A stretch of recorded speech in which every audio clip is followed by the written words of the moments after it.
Okay, we are recording. Thank you, Lizzie. Good evening. Welcome everybody to the September 16th, 2020 Harbor District Commission regular meeting. And Melanie, can you do roll call, please? Commissioner Ryring? Here. Commissioner Chang Crowley? Present. Commissioner Mateusz? Here. Commissioner Lorenz? Here. Commissioner Brennan? Here. Great. We'll go to public comments. Melanie, do I need to give you a few minutes to be able to share the timer screen, or are we ready to go? I'm ready to go. Thank you. I'll note that the public may directly, whoa, hang on a second. I've got to exit full screen here. Public may directly address the Board of Harbor Commissioners for 2 minutes on any item of public interest within the subject matter jurisdiction of the San Mateo County Harbor District. If a member of the public wishes to address the board, I will call on that person at the appropriate time. Let me see if I see some hands up. Crystalline, Half Moon Bay Coastside something. Hi, it's Crystalline from the Chamber of Commerce. Hello. I just wanted to say thank you. We are getting ready to put out our next resident and visitors guide, and we've been able to partner with the harbor and work with your wonderful Lizzie on a boating and marine safety tips for us to put in our guide for our visitors and our locals alike. And I just wanted to let you know that that's just been a wonderful process to work with Lizzie and the group at the district office, and I really appreciate you guys partnering with us on that information. Thank you so much. Thanks for checking in about that. Commissioner Brennan, you have your hand raised. Yes, I'd like to pull items 1 and 4 off consent. We're not at the consent calendar yet. We're just at public comment. Just letting you know. Thank you. Any other members of the public wishing to speak, please raise your hand. I don't see any raised, so I'm gonna move on. Are there any committee updates? I don't think so. So before we move to the consent calendar, the rules we've established for our Zoom meetings will continue this evening. Commissioners and members of the public will be on mute until they are asked to speak. If you have questions about unmuting yourself, can you ask them now? Lizzie is available to answer questions. Please raise your hand if you have a question about muting or unmuting or any other technical issues on the Zoom platform. Commissioner Mateusz, you are muted.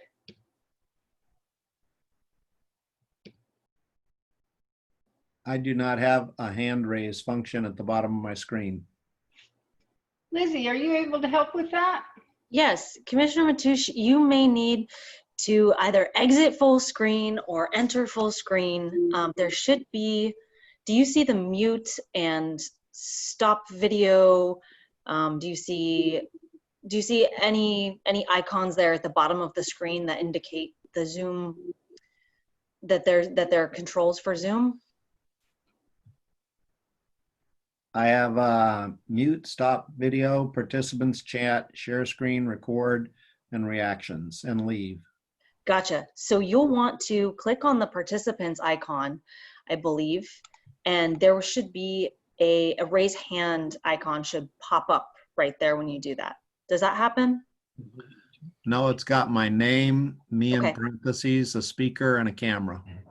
You may need to, is there an up arrow next to the participants icon? Oh, I see raise hand now. Yeah. Okay. Yeah, look at that. All right. Found it, finally. And if Okay. anybody gets stuck, you can always just do this too. Commissioner Brennan, you have a question. Yeah, I just wanted to suggest what other agencies do, which is allow the public and the board to communicate with Lizzie via chat. So if they have technical difficulties, they they can communicate to her directly without disrupting the meeting. Lizzie, is that something that's easy to facilitate? Yes, I can enable the participants to be able to chat with me directly. Give me just one moment to enable that. Just with you? That is correct.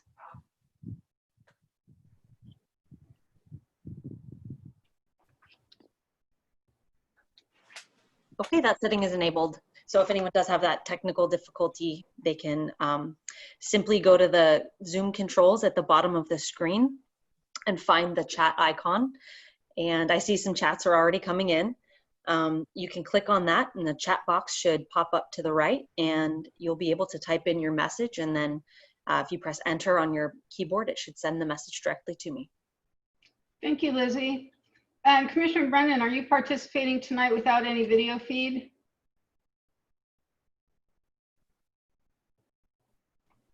I'm sorry, repeat the question. Are you participating without a video feed this evening? Is that relevant to our meeting here? Yeah, of course. It's difficult for me to keep track of the commissioners if I can't see them.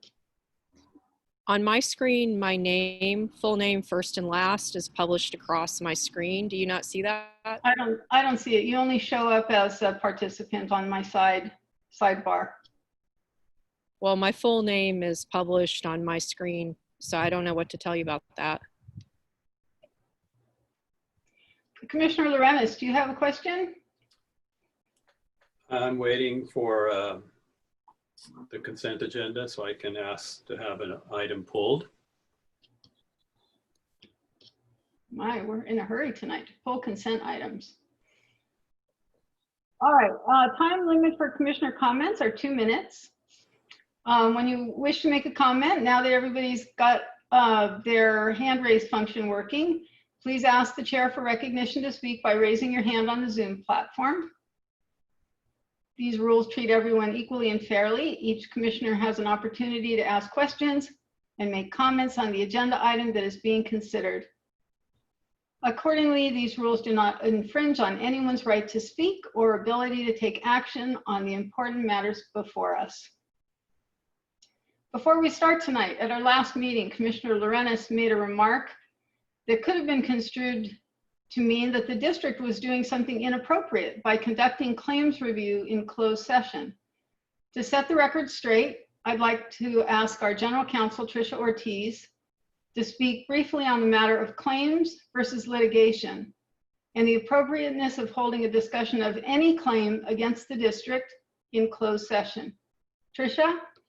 Yeah, sure. As you know, the Brown Act allows for a government agency to consult with its legal counsel about litigation and a client privilege communications relating to litigation. And that also includes not only existing litigation, but also anticipated litigation that may result either from facts that the government agency knows would cause them to initiate litigation, or facts that the district has or that a government agency has received that would make it think there is a credible threat of litigation. And that would include allegations, claims, complaints, things that have been said that would make the district think that there is the possibility of litigation. And it's and you can go into closed session to discuss those items as long as it's properly noticed on the agenda. So that is what happened at the last meeting. There were a number of claims, and not claims under the Tort Claims Act in that sense, but just allegations and complaints and things that are being said that raise the questions about litigation and not necessarily filed litigation. And the district is able to meet in closed session to discuss those claims and get advice from its legal counsel about those. Thank you. So to clarify, a claim is a precursor to litigation, or could be. That is correct. That's right. Thank you. Now, to begin the agenda, we'll start with the consent calendar. We have 7 items on the consent calendar this evening, and any items pulled from consent will be heard after discussion items. Commissioner Lorenz, you wanted to pull which item? Number 2, minutes regular meeting. Good, I was going to pull that as well. And Commissioner Brennan, did you want to pull an item?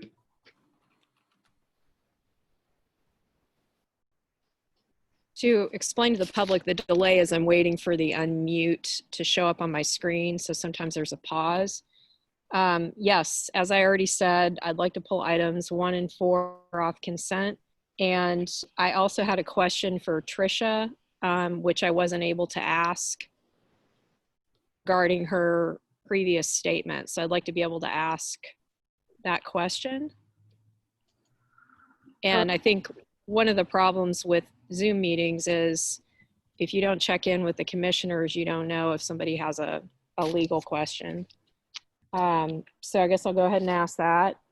So thank you for clarifying that a complaint about retaliation and sexual harassment is not the same thing as a lawsuit.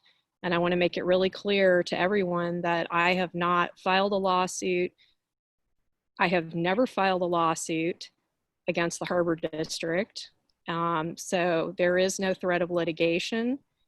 Just wanted to say that. And then the other thing is, regarding Tricia's remarks, I wanted to point out that the district attorney's report regarding the cure and correct and some other changes that the district has had to make because of Brown Act complaints are published on the district's website under tonight's agenda. Thank you. Tricia, if my understanding is correct about your clarification of claim versus litigation. Yeah. And this Yeah. is like circular. If you filed litigation, then it would be a different closed session description, which would be pending litigation. And then you'd have actual litigation that you're discussing. But there's also anticipated litigation where there's just facts or circumstances that exist before a lawsuit's been filed. So there's two different ways to talk with your legal counsel about litigation. Yeah. Thank you. Commissioner Lorenz, is your hand still up or up again? No, it's not up. Do you know how to put your hand down? There. All right, Commissioner Brennan, is your hand still up for a reason? Yes, I just had a follow-up question to what Tricia just said. I just wanted to point out that sometimes when people make complaints about sexual harassment and retaliation, they're doing that because they want the behavior to stop, not because they want to file a lawsuit against the district. So I just wanted to clarify that. Thank you.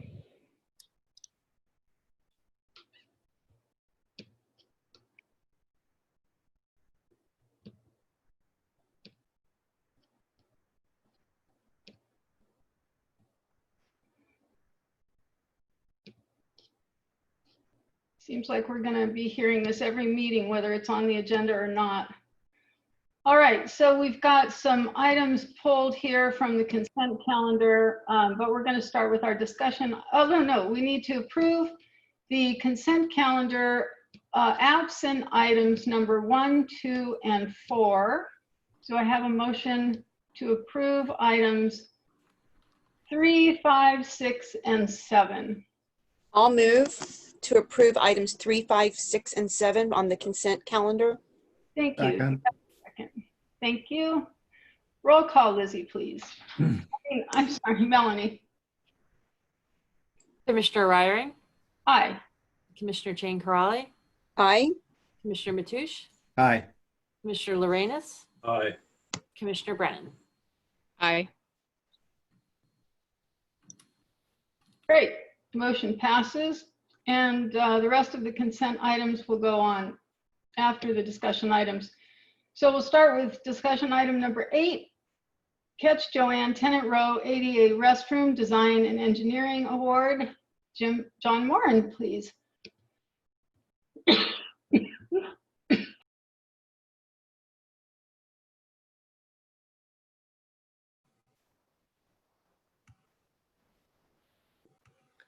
Good evening, Commissioners. This is a staff report for a motion regarding the Pillar Point Harbor Retail Center ADA restroom project.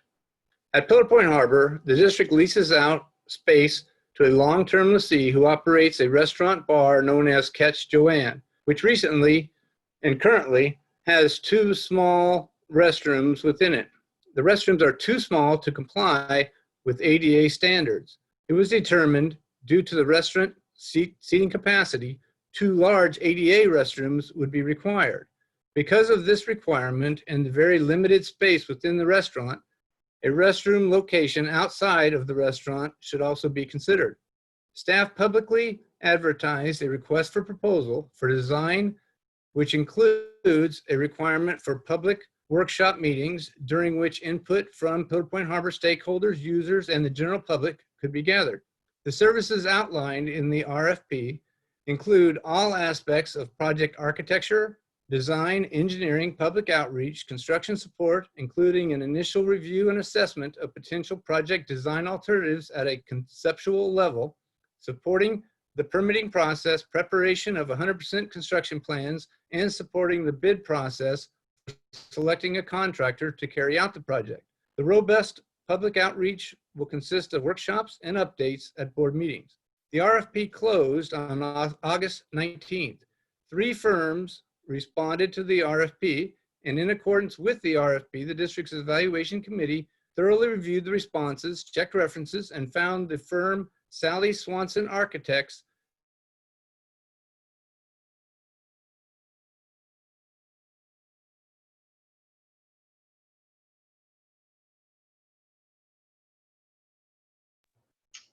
What happened, John? We lost you. John froze. President Reiring, it's most likely an internet connectivity issue. reasonable for this project scope. It's fine. After a preliminary design is determined, vetted by public stakeholder input and county planning department, staff would bring 90% plans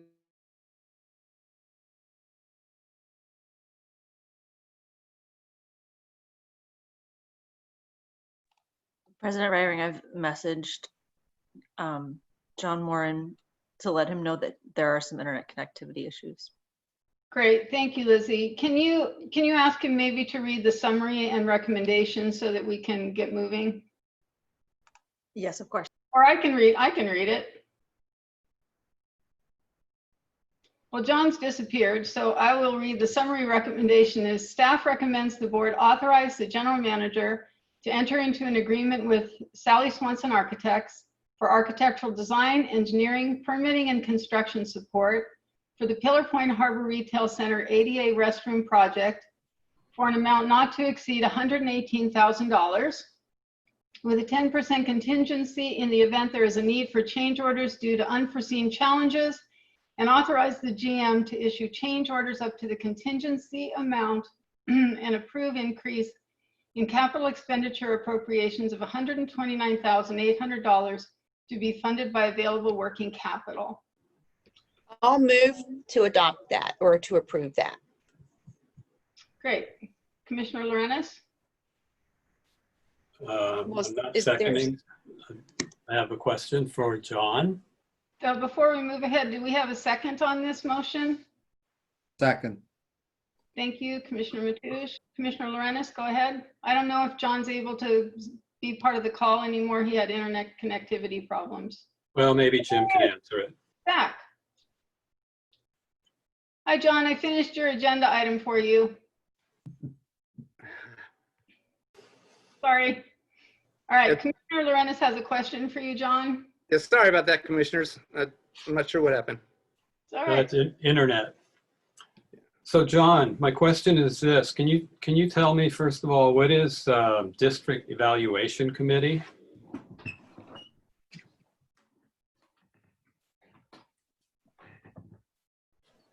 Uh-oh, are you gone? I can still hear you, Ed. Okay. I'm sorry, I didn't hear the question though. Can you tell me what the District Evaluation Committee is? Yes, that's the selection committee that was made up of myself, Director of Administrative Services, and our planner analyst, and in this instance, the harbor master Okay. Commissioner Brennan, you have a question? Yes, I'm going to ask that our general manager give a proper staff report because this project includes a significant amount of money, and I personally would like to hear the whole staff report that John dutifully tried to read, but wasn't able to. And then I think maybe we should direct our questions. My suggestion is that we direct our questions to the GM in the event that John does not have good internet access at the moment. And I do have questions, but I'd like to get the staff report first. I think that's fine for Jim to answer since John seems to be having connectivity problems, but we've heard the main part of the report and I'm not interested in hearing it again. I've read the staff report and I think the other commissioners have as well. Jim, your thoughts?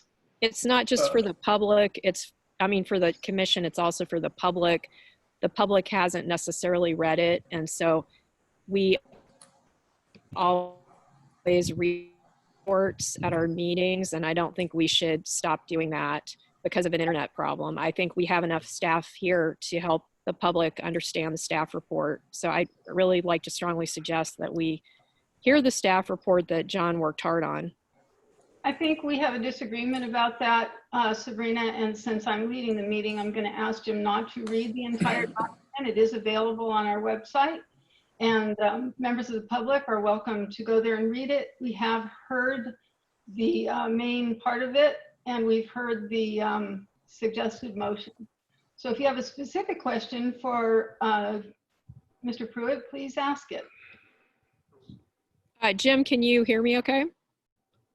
I can hear you. And also John, I believe, switched his internet provider. So okay, well, whoever wants to answer, doesn't matter to me. So I have a number of questions. Do you want me to just go through all the questions or give you one and then wait? You can ask one question at a time if you would, Commissioner Brennan. One question at a time. Okay, no problem. So I understand that this project could fluctuate in cost between $118,000 and roughly $130,000. What I noticed is that there weren't any attachments with the agenda for the other proposals. Normally on the staff report, we get the cost estimate or proposal cost on all proposals so that we at least know what the range was. Can you tell me I just want to know what the range was between the three different proposals that we received. So that's my first question. Yeah, well, Commissioner Brennan, for a request for proposal for design architectural professional services, we do not actually open up the bid form for the other proposing firms. We look at only the and grade, if you will. Our committee looks at the understanding, project understanding, and the experience of the proposal, the firms that make proposals, and we evaluate based on their experience and understanding of the project. Then we open up that firm only cost form and then determine whether or not their cost, their fee that they're proposing is in fact a reasonable fee. And in this instance, we determined it was a reasonable fee. So cost for design engineering is not something that plays a big role in our choice of the design engineering architectural for a request for proposal for professional services. So just so I understand, you don't know what the costs were from the other proposals, and is there a law that prevents you from looking at those costs in making a decision?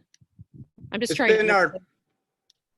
It's been our process for design engineering not to put our emphasis on the lowest bid. Okay, so there's no legal reason why you can't look at all the bids. Is that correct? It's in our request for proposal. It outlines the procedure that will take place, and we follow that procedure. The request for proposal template that we use for all of our design engineering request for proposals for professional services was put together in accordance with the public contract code by our legal team. Okay, so this is a standard in the industry that you get proposals and then you only look at the cost of the one that you prefer?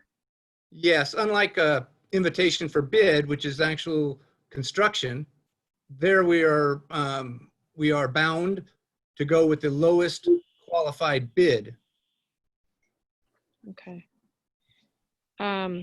Interesting, because I know in the past, we have done it other ways previously. I recall, it seems like if you're bidding on something and you know that no one's going to look at the other bids that come in, if they like your project, you're not very incentivized to give a competitive bid. I just wonder about that, like as a business owner, you know, looking at it from that perspective. And I wondered why that information wasn't available. So can we get those proposals? I think I might have seen them put online at the last minute, but I didn't take a close look. Jim, that's kind of a question for you. It's been our past practice that we post or include, and it's included in the agenda item, the winning proposal is attached.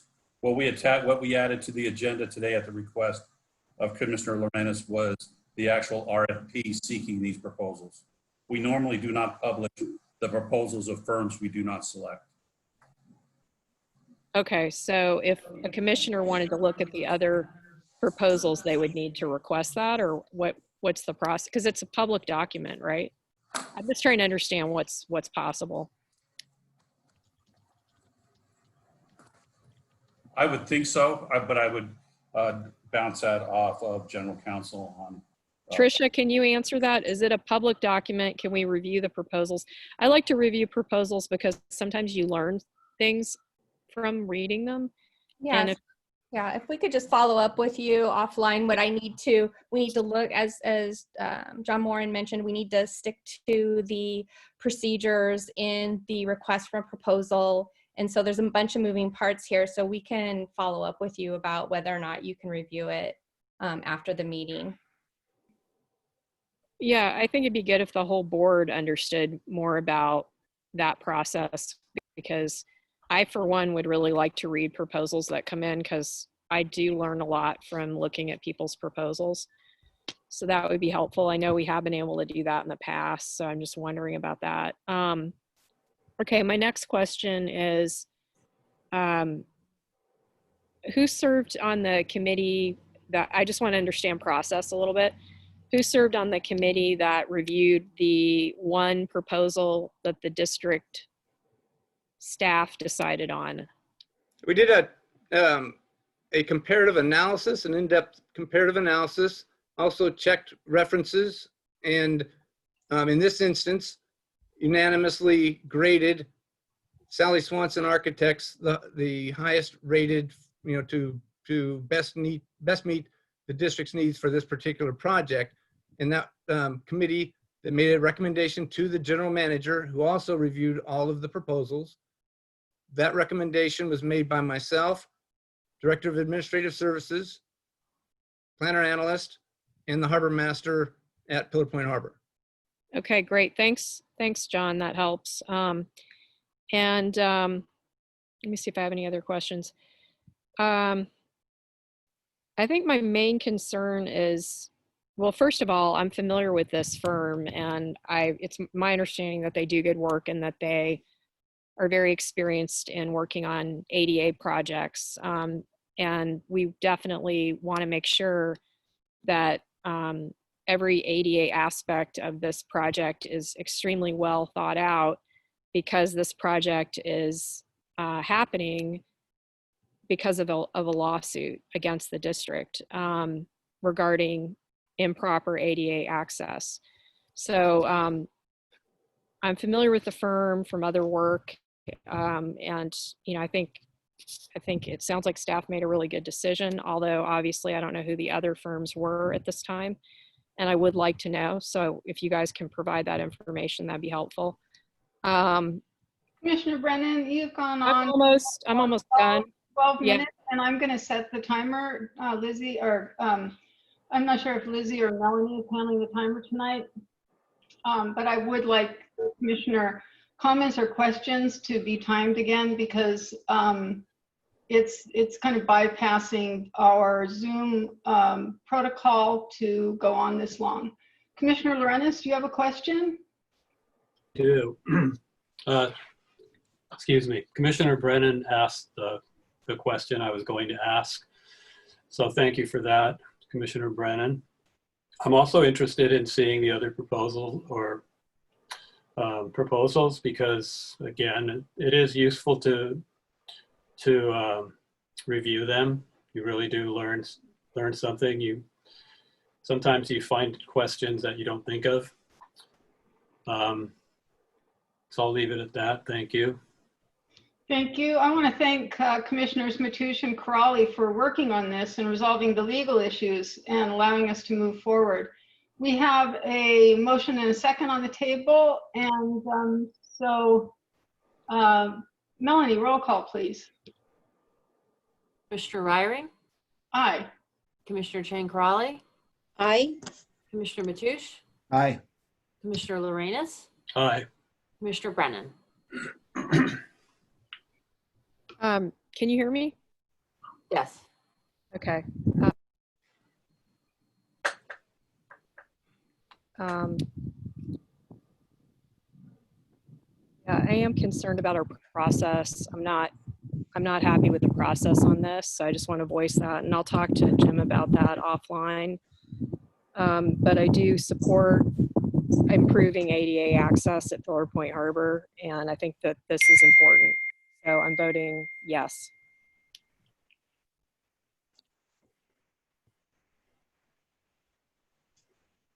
Is that everybody, Melanie? Yeah. So this Yep. Thank you.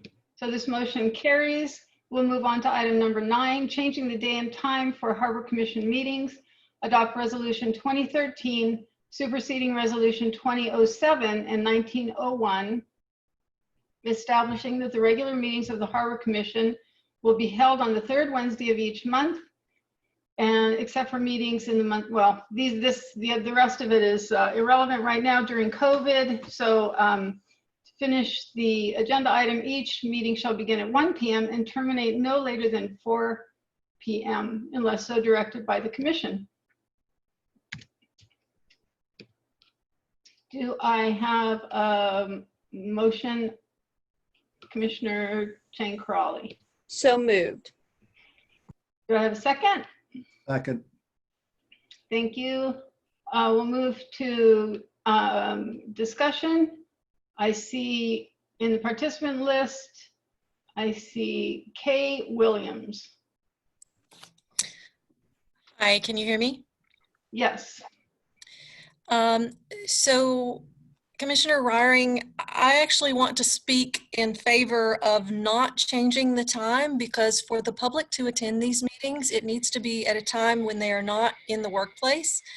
And the time that you have chosen directly conflicts with many working schedules, and this would prevent many people from attending these meetings. And my understanding is that these should be accessible to the public and easily accessible to the public.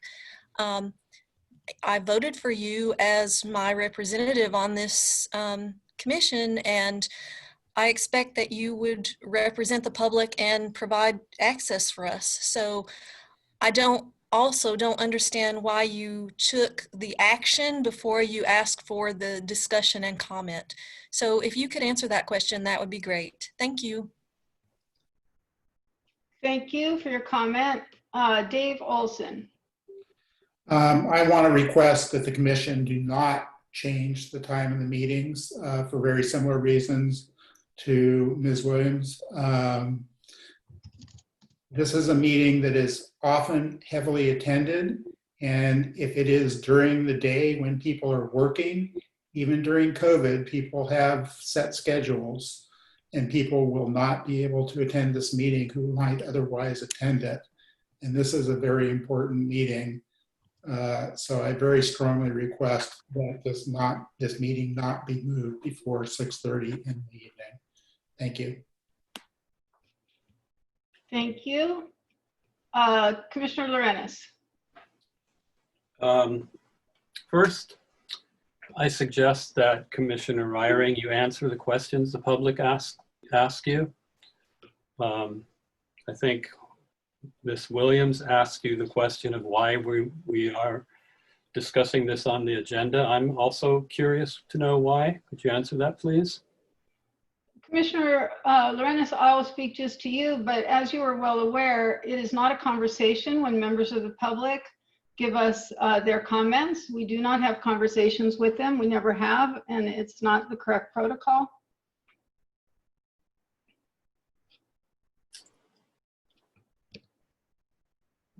Okay, well, you can answer the question I just asked you.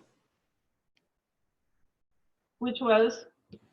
Why do we have this on the agenda? What is the purpose of moving this meeting to 1 o'clock? I've had numerous comments by members of the public who are not able to attend in the evenings. And in fact, we've had very good attendance when we have held our meetings at other times during the day. And so especially during COVID, when people are tired of being on Zoom calls at the end of the day and they want to be at home with their family, I put this agenda item on because I think it would be worth trying out.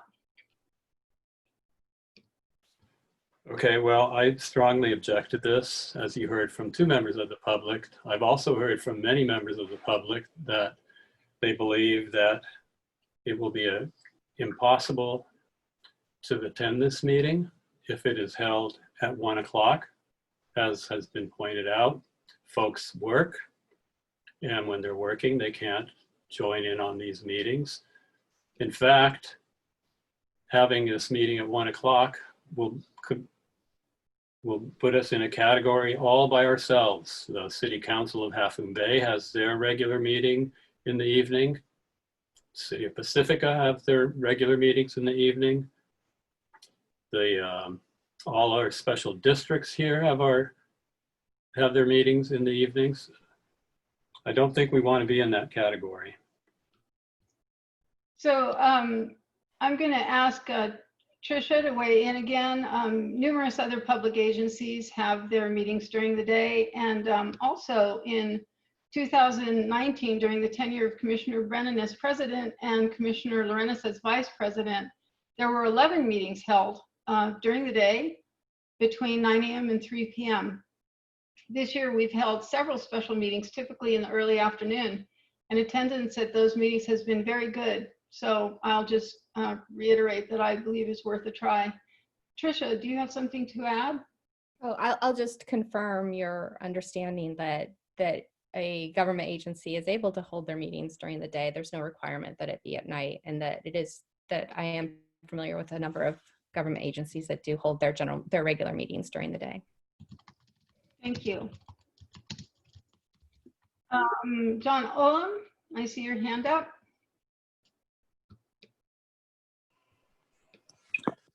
Thank you for letting me speak to this item. I'm just wondering exactly who it is, for whose benefit is this being changed to 1 p.m. I would remind Commissioner Corrali that the last meeting that was held in South San Francisco was at her behest, and it was meant to, and it was really cute to highlight the efforts of a bunch of kids that were part of a dragon boat racing society or club or something like that, and their parents were out there, and they gave a really good presentation. I don't really see how those kids could have attended a 1 to 4 meeting. So that would be my first comment on having it at that time of the day. And I would like you to explain, for whose benefit is this being done? Do you have some sort of, for example, Ms. Raring has stated that she's heard from people that they would like to change it. Well, that's great, but I mean, there's no evidence of that. I'm willing to bet if I file a PRA request and ask for those emails, there won't be any. And of course, you can expect that I will. But I'm just again wondering if you would explain to people exactly what it is, the purposes of changing this meeting to 1 to 4. I support having a meeting in South San Francisco a few times a year. I think that's great. I think that would be useful so we could allow people of South San Francisco know that members on this board who are running for re-election conspired with the city manager of South San Francisco to foist expenses onto the taxpayers of South San Francisco that were originally the obligation of a very well-heeled multi-billion-dollar developer. And they, of course, did this all under the table. They even undercut their own general manager at the time, who was trying to get the developer to enforce its agreement. So having it in South San Francisco is great, but there is no compelling reason that anybody has stated why you would move all of the meetings to 1 to 4. Thank you. Commissioner Lorenz. Thank you. Well, I'm happy to see that you've done your homework. However, you seem to be following this path of misrepresenting the information. The numbers you quoted were correct, but the implication was that they were all board meetings related to the regular meeting, which actually they weren't. Most of those were committee meetings, and we never had a regular meeting, as you implied, at 1 o'clock.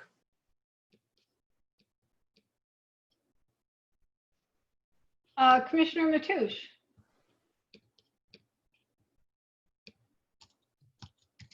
I, for one, would like to give it a try. I know the Board of Supervisors meets during the middle of the day, and it's a well-attended meeting. Gives the public plenty of opportunity downtown, where parking is far more of a problem. We're going to be Zooming for quite some time. I don't think we'll be having personal meetings possibly till maybe after the first quarter. So I think it's a worthwhile project to try and see what our participation is like. So I'm going to vote in favor of trying this new program out. I think it's going to be easier on some of the staff as well. Thank you. Commissioner Brennan, you have your hand up. Yeah, thank you. Wow, where to start on this? This is really hearkening back to the old days of no videotaped meetings, every possible trick in the book to try to squelch public participation. District by angry members, you know, it just doesn't reflect well on the district to make meetings so challenging for the public to attend. And I can't think of any reason we would do that. And I'm racking my brain trying to think of a city in San Mateo County that has their meeting midday. I can't think of one. City councils in the evenings that the public can attend, and special thing. I noticed in the staff report that there is no example of any agency at all that hold their, do know the Board of Supervisors holds their meetings at 9 a.m., but a chair not having illusions of grandeur, saying that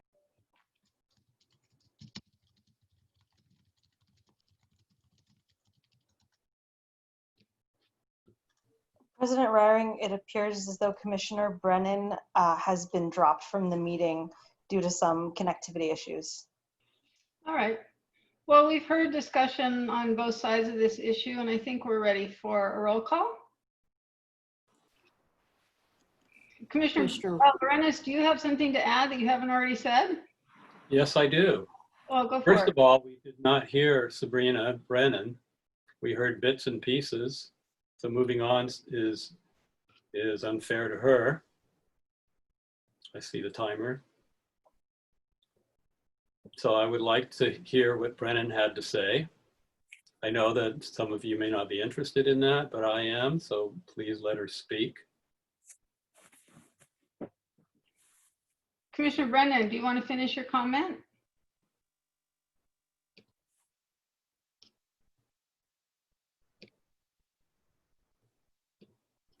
Commissioner Brennan, I've sent you a request to unmute. I just got it. Thank you. Can you let me know, Lizzie, send me a message or something if you're not able to hear me? I'm not sure how the sound quality is right now. The sound quality appears okay right now. Okay, good. So I don't know what you heard, but I did talk a little bit about the history of the district, past grand jury investigations, LAFCO letters, criticism by the public, criticism by other agencies. A lot of that stems from a lack of transparency and a lack of public outreach and a lack of listening to the public. And I think we all need to remember that we're here to serve the public.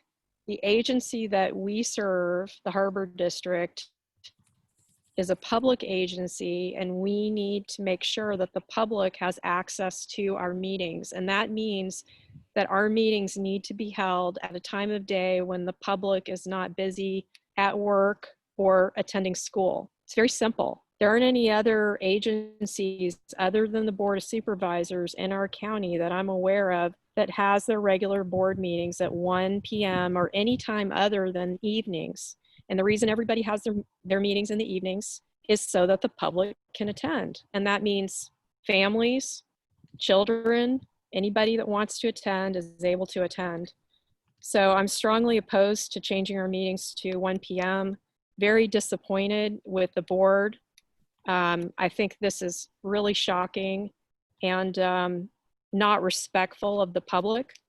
And I think that you should all be ashamed of yourselves. Thank you. Commissioners Brennan and Loranis, you are entitled to your opinions, but both of you continue to try to denigrate the board and majority decisions by the board, and that is what is disrespectful. Please keep your comments to your opinions.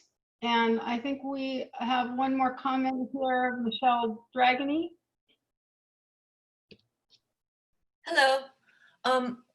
I was looking at the chart that was in the report, and it's pretty 50-50 between doing it during the day or doing it in the evening. And, you know, my concern is I want people to be involved just as you do. But I think that the fishermen, even if they're the charters and stuff like that, they, you know, they come back in like at 3 o'clock in the afternoon, and they wouldn't be able to participate during the day. The reference to the supervisors doing it during the day is that most of the, well, first of all, they're paid quite a bit of money, like a regular salary. So they are generally interacting with a lot of other staff from other public agencies, which is why they do it during the day. But there are no city council or planning meetings or GCSD, Montera, SAM, all of them are in the evening. Having said that, people can always participate by watching, you know, the Pacific Coast TV video later, and they certainly can always email in a comment for a general comment. But I just thought I'd say what I thought. Thank you. Thank you. Dawn Korth, I see your hand raised. Hi, yes, I agree. I think we need to have the community involved in our harbor and the decisions that we make. And holding a meeting midday is not conducive to that. We need to have it at a time when people can listen in and at least be aware, even if they don't have a comment, to be aware of what's happening in their harbor. And by holding a meeting midday, that's not conducive to anybody that works a regular job. Whether they're working from home or whether they're going to an office, it's not conducive right now.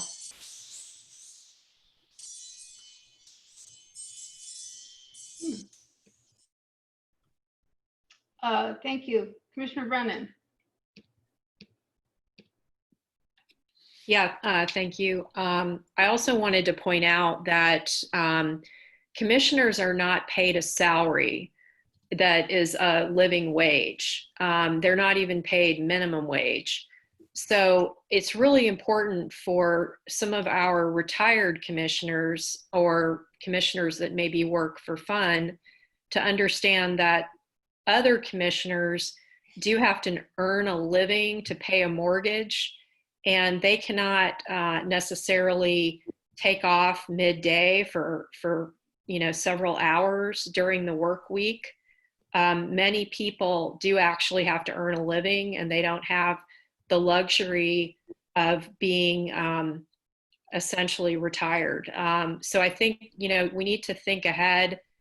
We don't know who's going to get elected on November 3rd, but we do know that 2 people will get elected, and it's possible that those people have day jobs and earn a living and pay mortgages, and to require that they lose income to attend a midday meeting because it's more convenient for maybe the current chair's tennis schedule or whatever. It's just, it's selfish, and it's not considering the public, and it's not considering allowing working people to serve on a public agency board. So again, I want to just reiterate that I can't think of any city councils in our county or special districts that have midday regular board meetings. And I don't think that the Harbor Commission should be doing that either. I think it's a very bad idea. It sets a poor precedent, and frankly, it's embarrassing. And I can't believe that we would even consider such a terrible decision. Commissioner Mateusz. I just wanted to point out that I do have the Zoom app installed on my cell phone, and I have done Zoom meetings while I was on the boat. Great, thank you. Commissioner Lorenz. Yes, first I'd like to thank members of the public that were speaking. You made some very good points. I'd also like to add that just because a member of the public goes to a meeting, and if we have them at 1 o'clock, because they make an appearance at a 1 o'clock meeting, does not mean that it's necessarily easy for them. They may have to take time off from work. If the subject at hand is very important to them, they would do it. When I was working, I spent a lot of time at Board of Supervisors meetings, and that was at my expense, taking time from work. So it is an inconvenience to do these meetings during the day when most people are working. And I think it's the height of entitlement to do that to people, to force them to take their working time off to go to a meeting where something very important to them is being held. And I find that this item is outrageous. And one more thing, Commissioner Reiering, please keep your editorial comments to yourself. It's conduct unbecoming from someone who has control of the microphone.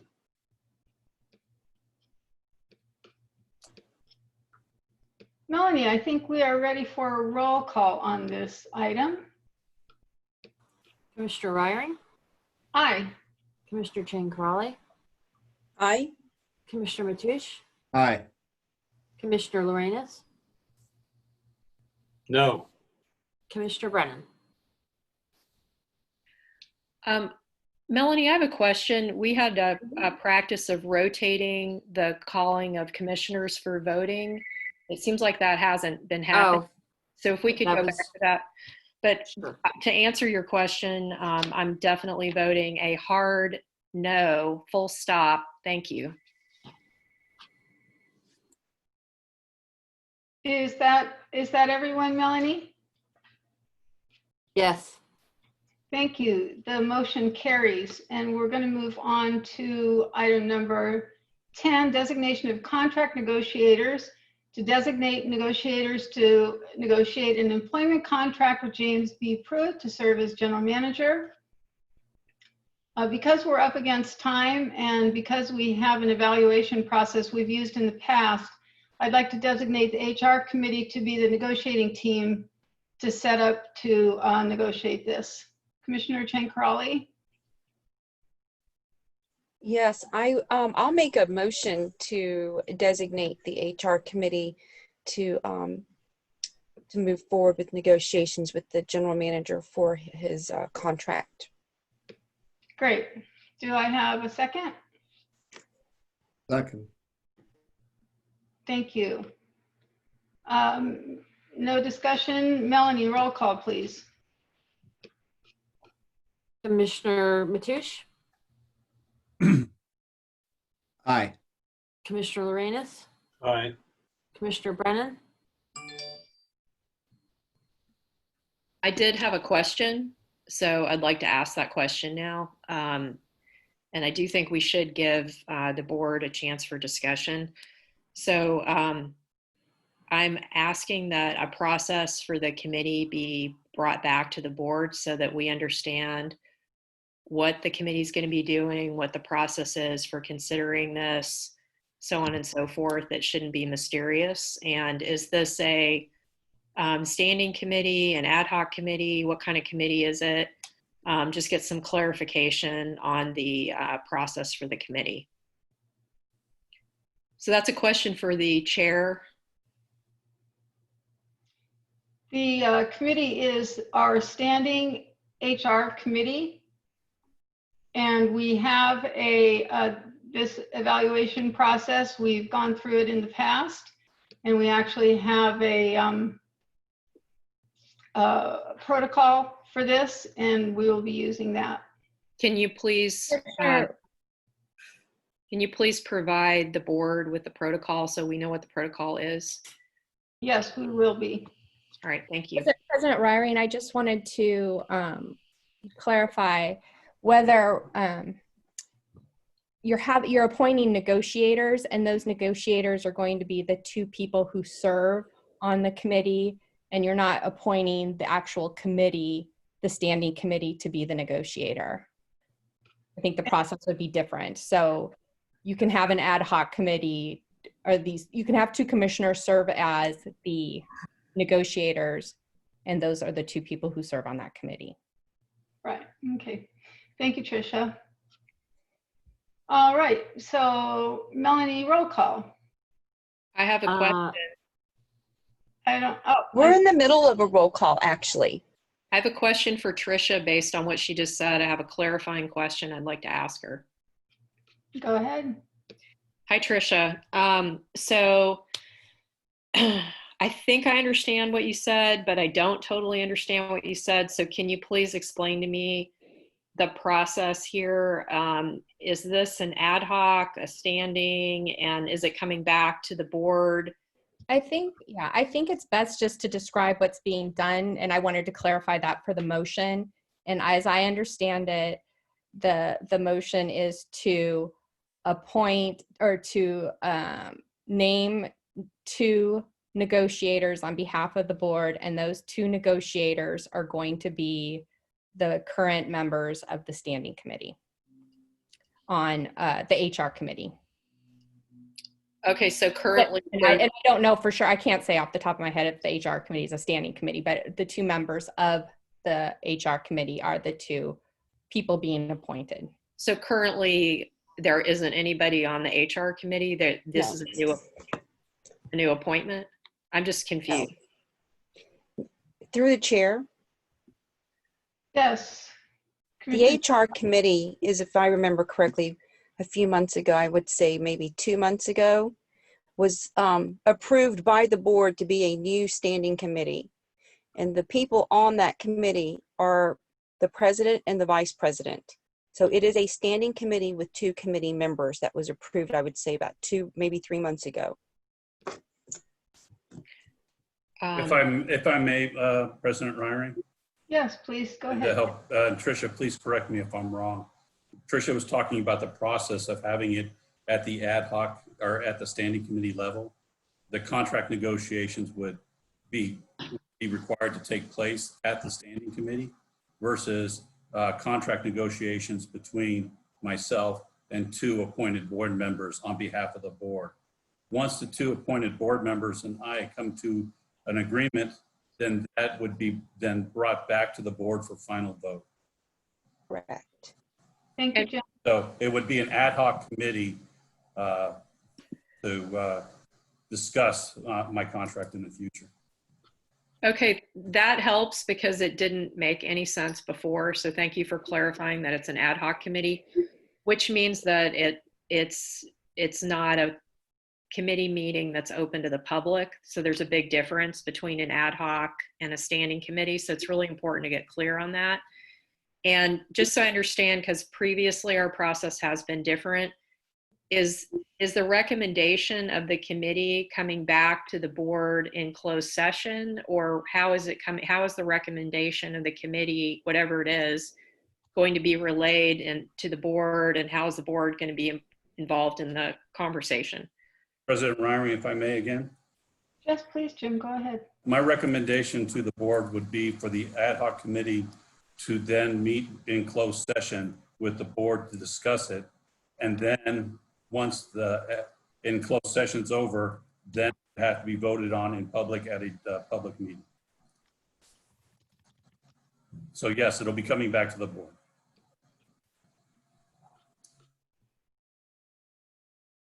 Commissioner Brennan, do you still have your hand up? Thank you for that, Jim. I couldn't respond and thank you quicker because I was muted. No, that's answered my questions, and I appreciate the clarity. Details matter. Thank you. Melanie, can you go ahead with roll call, please? I'm going to start over again. Commissioner Mateusz? Aye. Commissioner Lorenz? Aye. Commissioner Brennan? Aye. Commissioner Ryring? Aye. Commissioner Chang Crowley? Aye. The motion carries. We're moving now to pulled agenda items. Item number 1, bills and claims, was pulled by Commissioner Brennan. Commissioner Brennan? Unmuting. Yeah, I just wanted to point out that we were on a trajectory to reduce our legal fees. Unfortunately, it doesn't look like that's continuing. And I bring this up with item 1, where there is a spreadsheet. If one looks very carefully, they will find it, of all of our legal fees for the past several years. And unfortunately, it looks like we are racking up considerable legal fees. Some are related to the lawsuits, I guess multiple lawsuits against the district and all 5 commissioners related to concerns that our fish buyers have. So we're being sued by 2 of our fish buyers, and it looks like we're up to almost $100,000 related to that situation. And so I just wanted to point out that I believe that the district has made some poor legal decisions, and it's costing the taxpayers. So I hope the public will pay attention to it. Thank you. I'll just say that the attorney that we're using for the fish buyers conflict is an attorney that was handpicked by Commissioners Brennan and Lorenz without the authorization of the full board. And that attorney continues to work on our behalf. And yes, it is an expensive and involved problem. And so I really don't get your point. Commissioner Brennan, you have your hand, or Commissioner Chang Crowley. So I'd like to finish. I would like, I've got the floor. I'd like to make a motion to approve item number 1, this consent calendar, or that's bills and claims. So I think it's only fair that I'm able to respond. I've made a motion. Is there a second? Second. I'd like to finish what I was going to say in response to Commissioner Raring's comments. I think it's important to note that the problem is not with the council. It's not the attorney that's costing the district so much. It's the commissioners. So it's very important to note that poor decisions by the board are what is racking up these legal fees. We are not working in a unified way with the commercial fishermen, and that is costing the district, and it's causing a lot of strife and unhappiness on the part of our local commercial fishing industry. Thank you. I'm not even going to respond to that. Commissioner Chan-Corrali? No? With your hand up? Oh, I just made a motion. You did. Okay. Jim Pruitt, did you have your hand up? No? Commissioner Lorenz?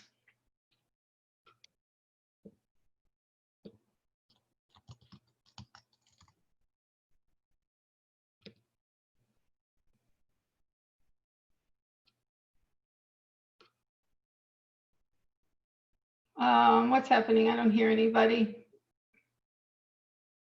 I don't see any hands up. Are we, Melanie, are we ready for a roll call? I'm not sure what's going on. I see the timer, but it's kind of frozen. Are we ready for roll call? Melanie, roll call, please. I think Commissioner Lorenz was trying to say something. He is. Can you hear me? Now we can. You weren't muted. Yes, I was. I was talking, no one heard me, so that's a statement of fact. So I hate to complain about this, but Nancy Ryring, you need to stop making editorial comments. It's conduct unbecoming of a commissioner. So please stop with it.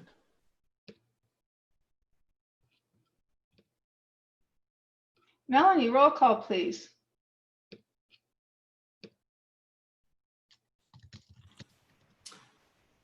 Commissioner Lorenz?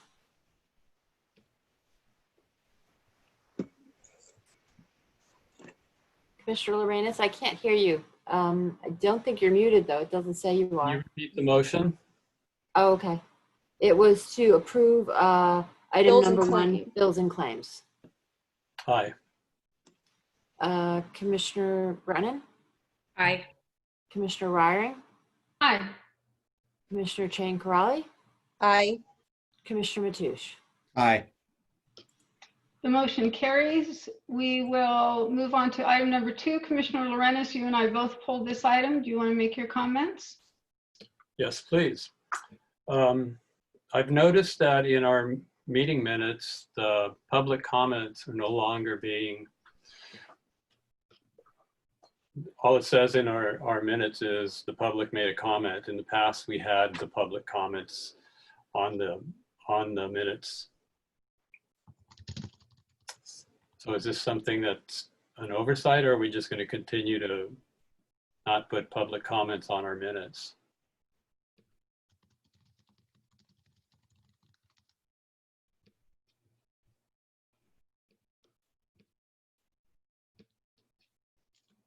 Anyone there?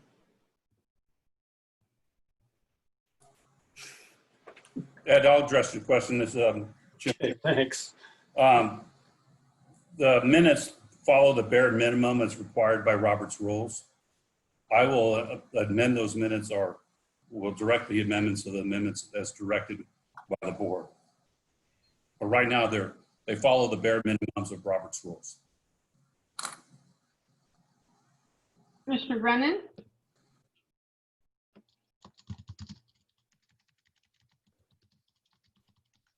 Hi, Jim, it's a question for you. So I know that in the past, we did at least state whether somebody was in support or opposed to an agenda item. And I think that the public appreciated that because they felt like their voices mattered and it was worthwhile to show up because they would be captured in the minutes along with the board members. I do think it's important that we all remember who we serve here, and that's the public.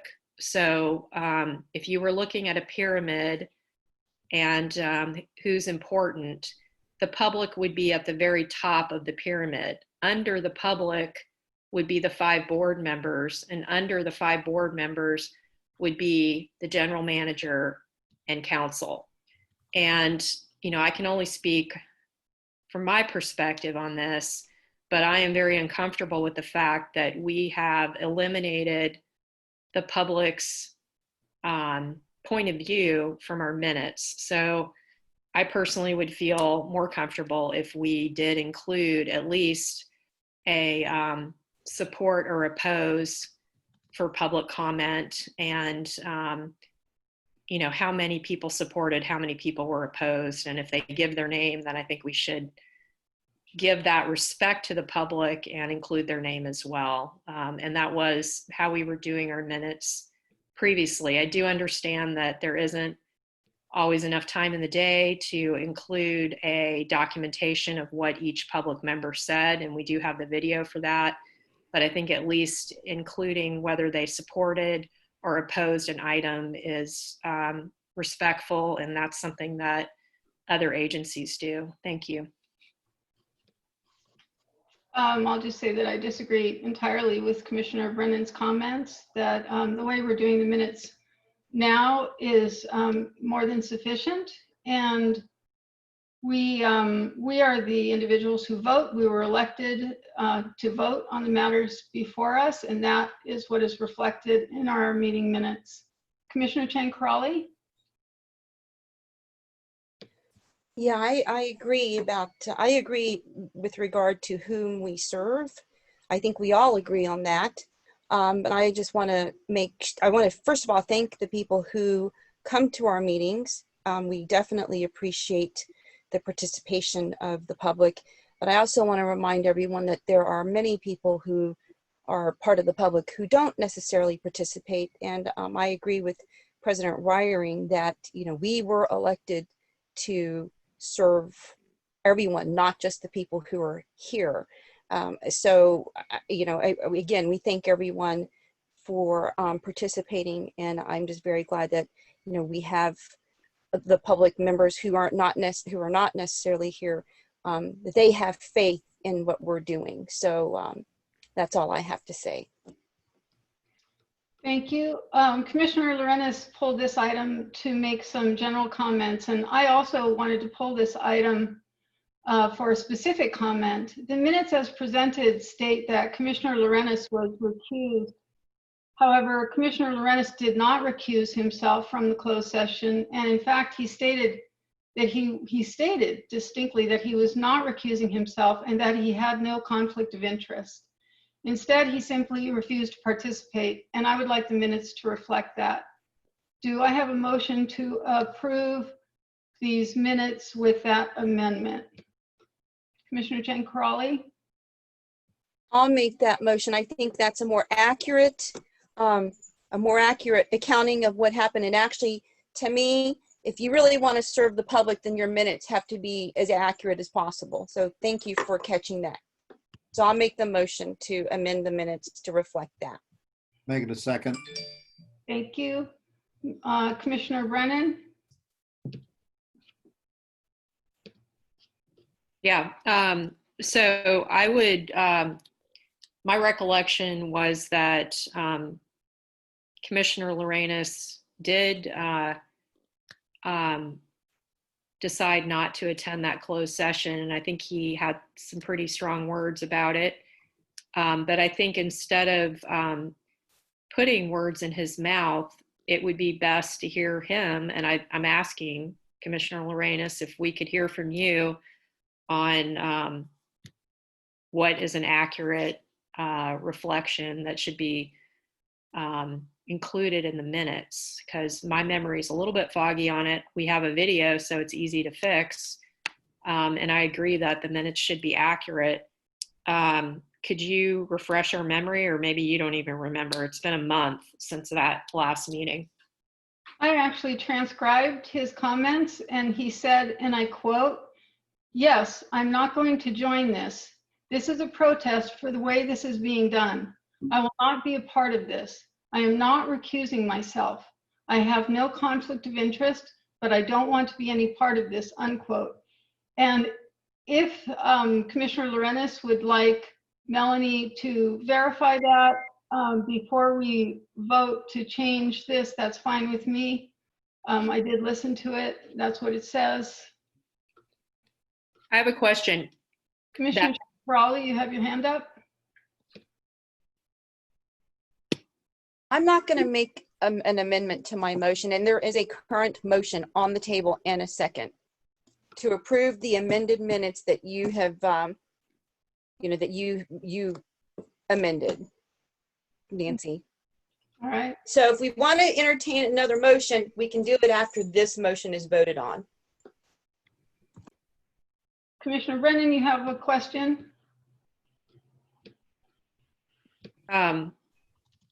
Yeah, so thank you for transcribing what was said. That was super helpful.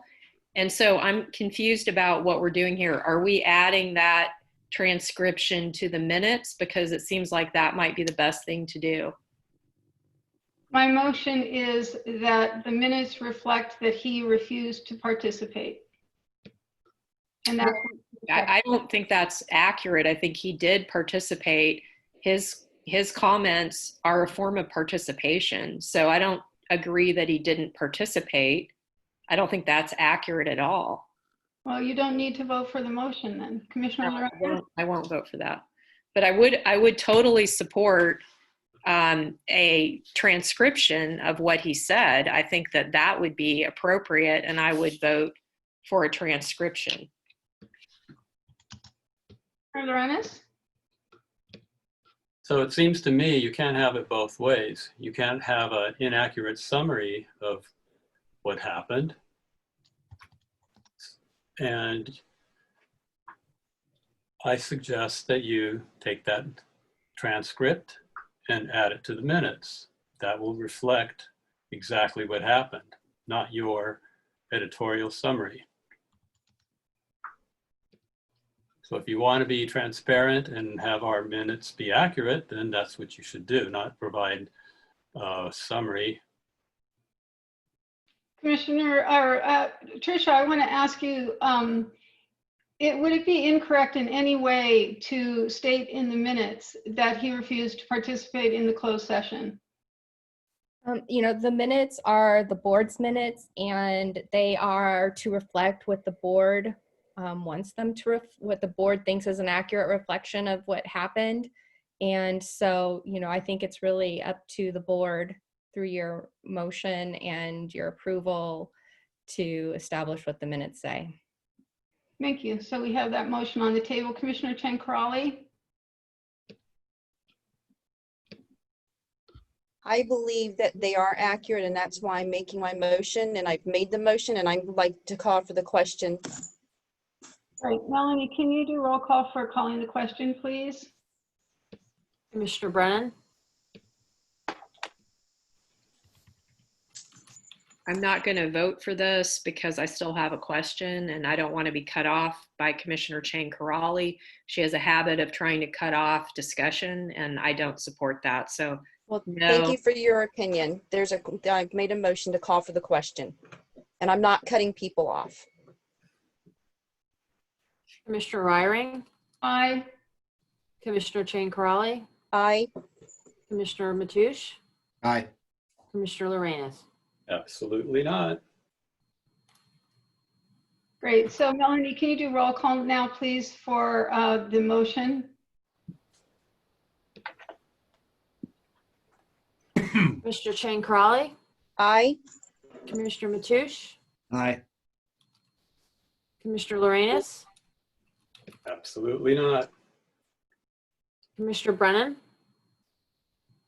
I support including an accurate transcription. So because this change to the minutes will not include an accurate transcription, but instead include someone's editorial comments, my vote is no. Thank you.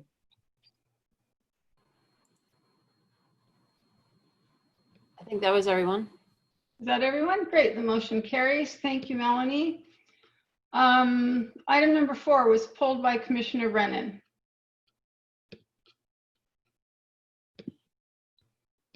Yeah, it would be great if John, or if John can't get online, then maybe Jim would give us a report.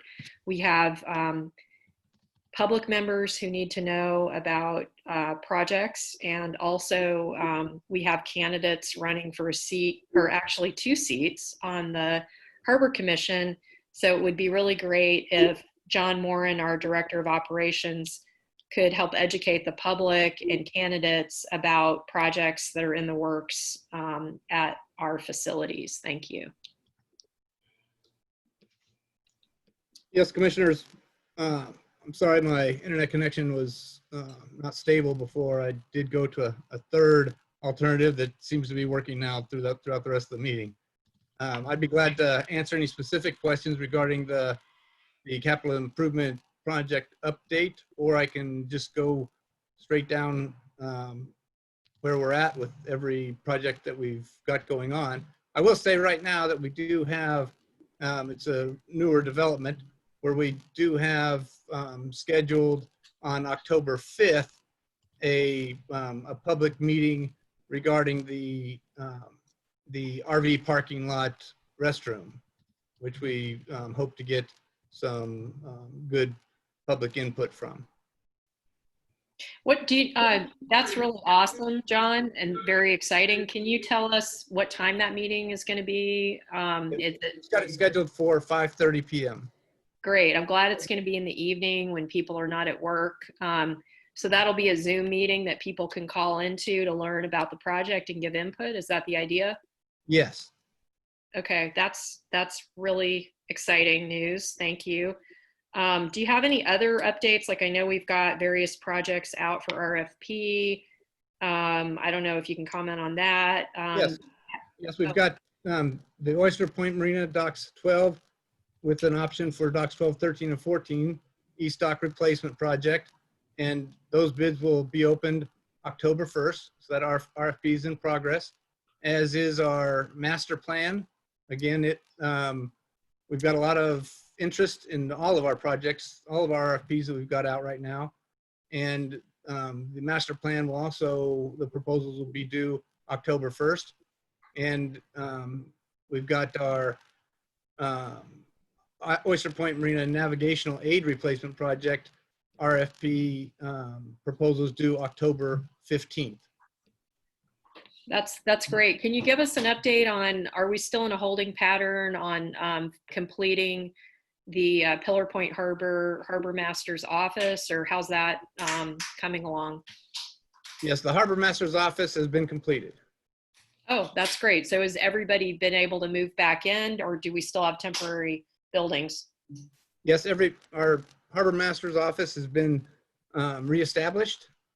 We still do have our Harbor Master's offices at both facilities, Oyster Point Marina and Pillar Point Harbor, closed to the public due to the COVID challenges, but we're making do and still meeting all of our tenants' needs and the public's needs. We're just not opening up yet the offices because of the confined areas. But yes, the Pillar Point Harbor office has been totally renovated and is now completely ADA compliant. And we're excited that we're all back in, and we're just still finishing up with some connectivity challenges that are outside the scope of the project. And we're also finishing up the project regarding our electronic access control, our new access control system. Great. Is there any update about the fuel system at Oyster Point Marina? The City of South San Francisco is moving forward with removal of the 2 underground storage tanks, fuel tanks, that were single walled, and they were required to be removed or replaced with double walled. The City of South San Francisco elected to just remove them at this time, and then they'll have to mitigate any contaminated soils surrounding the fuel system as well. And they're underway there. Thank you. I appreciate all that info. Do I have a motion to approve agenda item number 4? I'll move to approve. Second? I'll second. Melanie. Oh, okay. Melanie, roll call, please. I'm sorry, who seconded? Commissioner Lorenz? Was that Yeah. you? Oh, okay. Commissioner Matoush? Aye. Commissioner Lorenz? Aye. Commissioner Brennan? Aye. Commissioner Ryring? Aye. Commissioner Chang Crawley? Aye. The motion carries. Commissioner comments. Commissioners may make public statements limited to 2 minutes. Are any commissioners interested in making a statement this evening? I have a quick comment. I just want to thank the staff for doing the job that they're doing and the just in their ability to continue to move forward, especially during this time of COVID, but also, you know, with the fires and everything. I know that when we voted to open up the public parking lot for evacuees, you know, the staff was totally prepared to take in the evacuees, and I've heard from public members that they were very appreciative of that, Jim. So if you could tell the staff that the public was very appreciative, that would be great. And I think that people were just happy to know that the Harbor District was supportive. So thank you very much.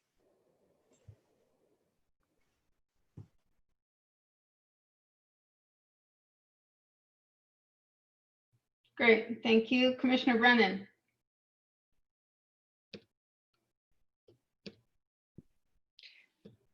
Yes, I would like to remind the board, and particularly Commissioner Chang Crawley, that at our last meeting, there was a promise made to our staff that at this meeting, the board would reconsider the amount of money that we approved at our August meeting to compensate our staff for the additional workload and the stress and everything that they're going through, and the risk especially that they're taking showing up for work every day during this pandemic, and also with this terrible air quality that we have. Most of our employees work outdoors and they are exposed to all kinds of things. So I think that we shouldn't forget that there was what I thought was a promise made by Commissioner Chang Crawley to bring back the agenda item and consider an additional increase or bonus, I should say, in COVID pay, or I'll call it a COVID bonus. The board approved $2,000. We know how expensive it is in the Bay Area. And I thought that amount, based on what our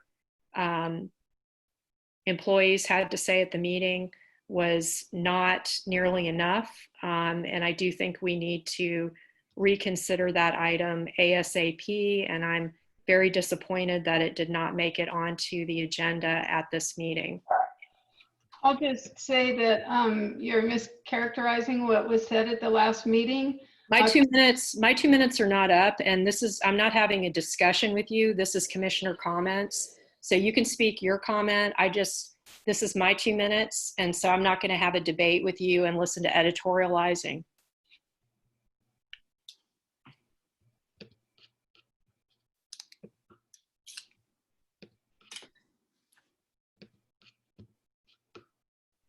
So I will make my comment, which is that Commissioner Brennan was mischaracterizing what Commissioner Chang Crawley said at our last meeting.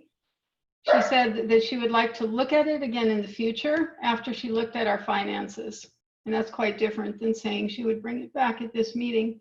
Commissioner Chang Crawley, you had your hand up for a minute. Did you have something you wanted to? Yeah, no, so that is exactly right, President Ryring. I did say that after we've had a chance to look at the finances. And I actually think that it's unfortunate that Commissioner Brennan, who was not originally for this, even though the public comments she's made supports it, and I appreciate that, that, you know, I'm being mischaracterized, and it may be for political purposes, but I, as a person on the Finance Committee, believe that finances are the utmost important the single most important thing that we do as an elected board, which pretty much means that we are fiduciaries of the tax dollars. And I believe that our hardworking employees also understand that. And since we haven't had a finance committee meeting since the last time we discussed it, I'm not ready to bring this up for an agenda item or as an agenda item for this meeting. So thank you, President Reiering, for setting the record straight instead of having my words once again be bent, or having the truth be bent by Commissioner Brennan.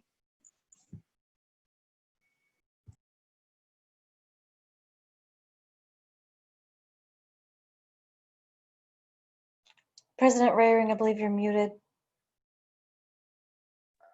Thank you. I have a commissioner comment as well. In our last meeting, Commissioner Lorenz made a reference to what he said was bad behavior. That's a quote, bad behavior, end quote, during closed session. That is not a true or accurate representation of closed session board behavior. And I feel the need to set the record straight. The behavior I have observed in closed session has always been respectful, professional, and commissioners abide by the Brown Act. Commissioner Chen Crawley. No, I don't think everyone's finished making comments, so I was gonna make a motion to adjourn, but I think Commissioner Lorenz and Mateusz have not made a comment, so I'm not gonna make that motion. Sorry, I didn't mean to raise my hand. Okay. Commissioner Brennan, do you have further comments this evening? Since you're allowing other commissioners to speak more than once, and that's not typically the standard process here for commissioner comments, thank you for allowing me the same opportunity. I'd like to be clear that I did not bend the truth. I recall what happened at our last meeting very clearly, and I know exactly what was said. And also, I consistently supported doubling the COVID bonus at our last meeting. That was a consistent communication for me. I never veered from that. And so I do not want to be misrepresented by somebody who's trying to cover their tracks because now she's running for re-election. So let's be clear about what happened. I supported doubling that bonus. And unfortunately, it was a 2-3 vote. Actually, it was a 5 vote. It was a unanimous vote, but I clearly communicated that I thought we needed to double the amount, but I didn't want to vote against it because I didn't want to penalize our staff and not have them get a bonus at all. So, of course, I supported doubling the bonus, and I think we need to bring that back ASAP, especially in light of the air quality. Not only is our staff out there risking their lives, working with the public, potentially exposing themselves to a deadly disease, but they're also breathing toxic air. You know, some of you guys can sit in your houses with your air purifiers and feel safe, but our staff is out there on the front lines, boots on the ground, and they are breathing the air and they are taking risks. And I think it's not too much to ask, but to double the bonus that we gave them, we gave them $2,000. That's like nothing. You know, to give them a $4,000 bonus is something that the district can afford, and they've earned it. Thank you. Commissioner Mateusz, did you have your hand up to make a comment? Mine aren't quite as colorful as some of these others. Unfortunately, we're not seeing salmon fishing. Our commercial salmon fishermen are having to travel great distances. The charter boat fleet barely can, we're basically not doing salmon because there aren't any around here. You have to run up 2.5, 3 hours. Everybody's glad to see the type of air we had today. Started last night, and I'm sure glad everybody gets to breathe better air at this point. I know I worked out of Bodega for a week, and we had terrible air quality up there that affected myself, the crew, and the science collection people that I work with. So That's it. Great, thank you. Any future agenda items? I don't see any hands raised.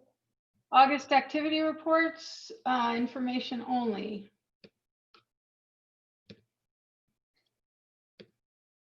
Commissioner Chang Crawley.